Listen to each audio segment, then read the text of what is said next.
골방에서 먹는 만나, 골방에서 만나는 하나님. 안녕하세요. 화요일 골방 만나 DJ 박우인 전도사입니다. 사랑하는 청년 여러분들, 우리는 매일매일 묵상을 통해 하나님의 음성을 듣고 있습니다. 여러분들은 매일 주시는 말씀 가운데 순종함으로 살아가고 계신가요? 혹시나 그렇지 못했다면 오늘 하루는 하나님의 뜻대로 살아보자라고 결단해 보시길 축복합니다. 이 시간 함께 찬양을 들으며 우리의 마음을 정돈합시다. 시와 그림이 부릅니다. 너는 결단하라.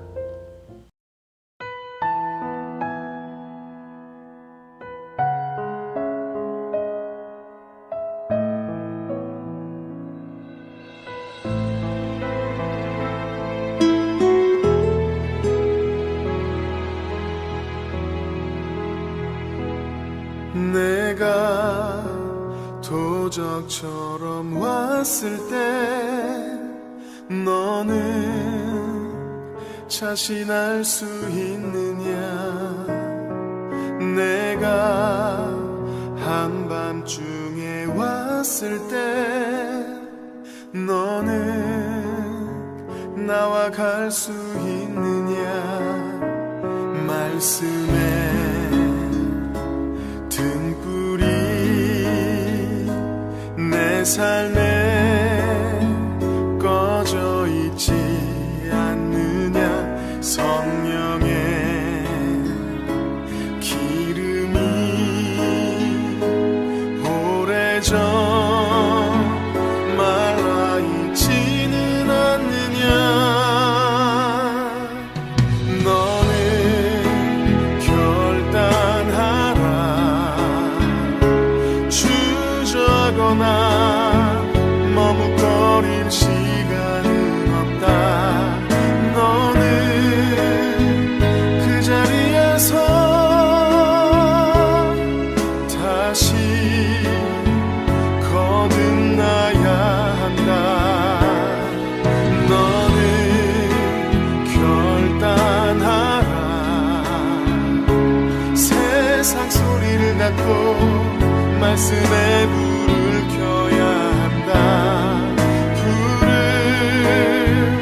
가진 자만이 그날에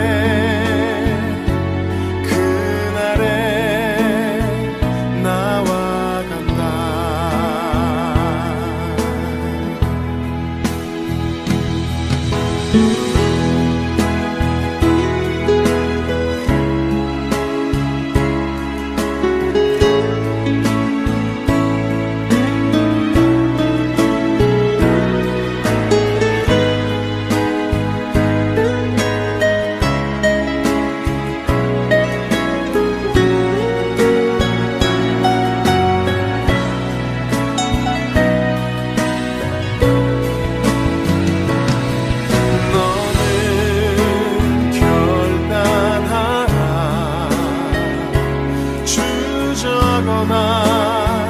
머뭇거릴 시간은 없다.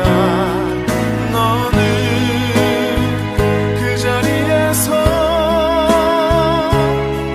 다시 거듭나야 한다. 너는 결단하라. 세상 소리를 닫고 말씀에 불을 켜야 한다. 불을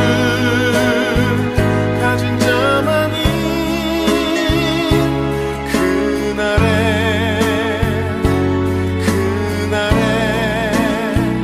나와 간다.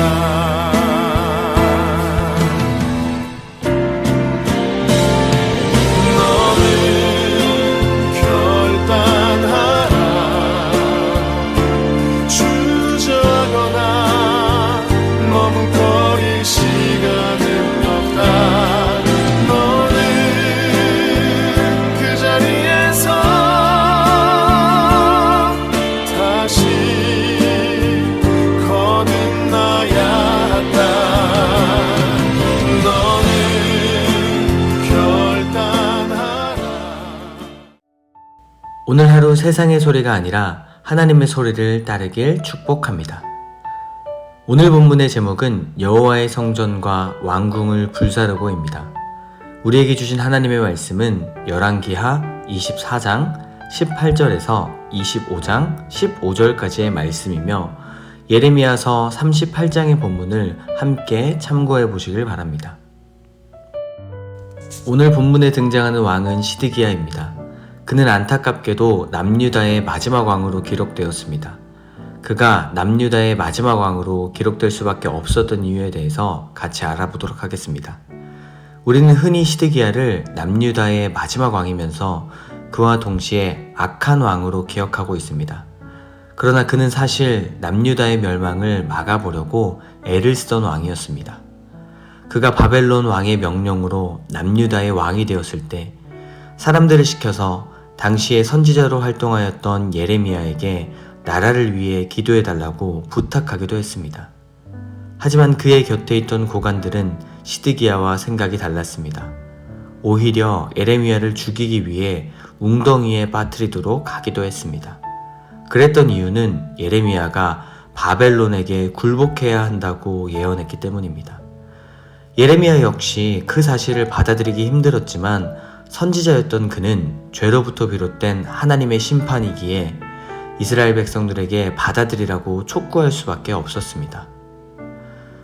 당시에 그런 예언을 했던 예레미야는 매국노처럼 여겨졌을 것입니다.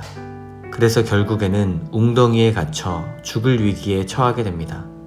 하지만 왕의 신하였던 에벳멜렉의 간청을 듣고 뜻을 돌이킨 시드기야를 통해 비밀리에 구출되어져 왕궁으로 다시 데려와집니다. 그러고 나서 시드기야는 여호와께로부터 받은 말씀이 있는가 하고 다시 물었습니다. 시드기야가 예언을 재차 물었던 이유는 선지자로부터 하나님의 말씀이 선포될 것을 믿었고 하나님이시라면 이 어려운 상황으로부터 구원해 주시지 않을까라는 일말의 희망을 기대했기 때문입니다. 그러나 예레미야의 예언은 어땠습니까? 시드기야의 기대와는 다르게 왕과 이 나라가 바벨론에게 넘겨지리이다 라고 동일하게 예언을 했습니다. 하지만 이번에는 그에 더하여 바벨론에 굴복하라는 여호와의 목소리를 순종함으로 받아들인다면 왕은 복을 받아 생명을 보존하시리이다 라는 추가적인 이야기를 전해주었습니다. 그러나 그는 어떠했습니까? 결국에 뜻을 돌이키지 않은 채 바벨론의 왕을 배반하였다고 오늘 본문이 기록하고 있습니다.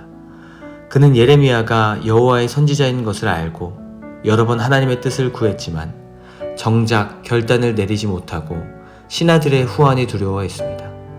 그래서 바벨론에게 항복하지 않고 마지막까지 투쟁했습니다. 그랬던 결과는 비참했습니다. 자식들은 모두 죽임을 당하고 자신은 두 눈이 뽑힌 채 남은 여생을 고통 속에서 살다가 마무리하게 되었기 때문입니다. 사랑하는 청년 여러분들, 시드기야는 무엇을 두려워했습니까? 그는 하나님이 아닌 다른 것들을 두려워했습니다. 그러나 하나님을 경외함으로 하나님의 말씀에 순종했다면 오늘날 우리가 바라보는 시드기야의 역사는 조금 다르게 기록되었을지도 모릅니다.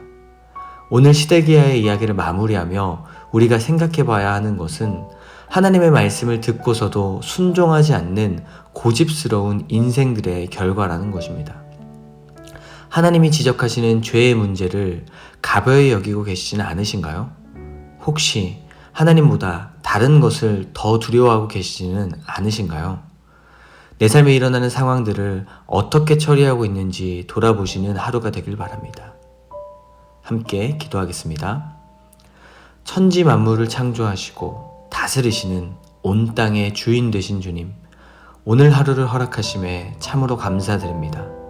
또한 오늘도 살아갈 말씀 주심에 감사합니다.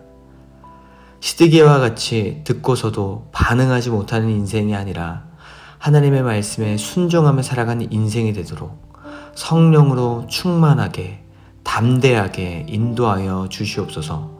예수 그리스도의 이름으로 기도합니다. 아멘.